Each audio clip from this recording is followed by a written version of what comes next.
When I was very young, when I was about 15, 16, I was offered a cadetship as what back then was a commercial artist or commercial designer. And I turned that down and went to art school when I was 16 and eventually went to art school at the ANU when I was 18. And while there I worked in a book studio, mostly working alongside stories and literature, largely literature like poetry.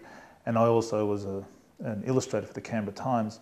Gradually, accumulating those skills led me to printing my own books with other poets and other artists, and then publishing books. So I still publish books today through Finlay Lloyd Publishing. Highlights for me to look at my activities involved in design and the arts would be, it was exciting when I was selected for the Australian Drawing Biennale to be alongside a whole bunch of other people who had like-minded interests. But another thing was when I became a teacher at a small public school in New South Wales at Braidwood, where it was quite exciting because it was a central school from kindergarten through to year 12. It was quite a enjoyable exercise to take all the information that I'd been given by some fantastic teachers I had and pass it on at a high school level. Like learning online at Swinburne certainly offers all the required skills to prepare you for the industry in graphic design, you know, because you will end up on a computer.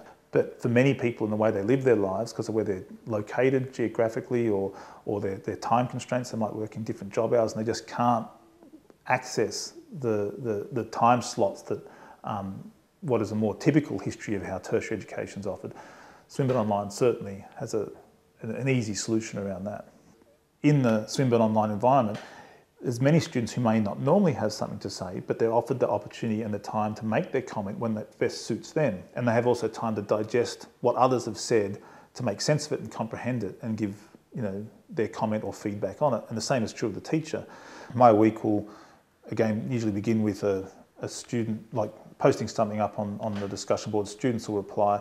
There'll be a series of emails back and forth occasionally, but you think, oh, I'll just see if there's anything from a student, and a student will often have something that's, you know, it's if teaching is what it is, it's just passing on knowledge, and if they ask you something, you know the answer, or you know where to point them in the right direction, it's a comfortable exercise. It's not a big chore.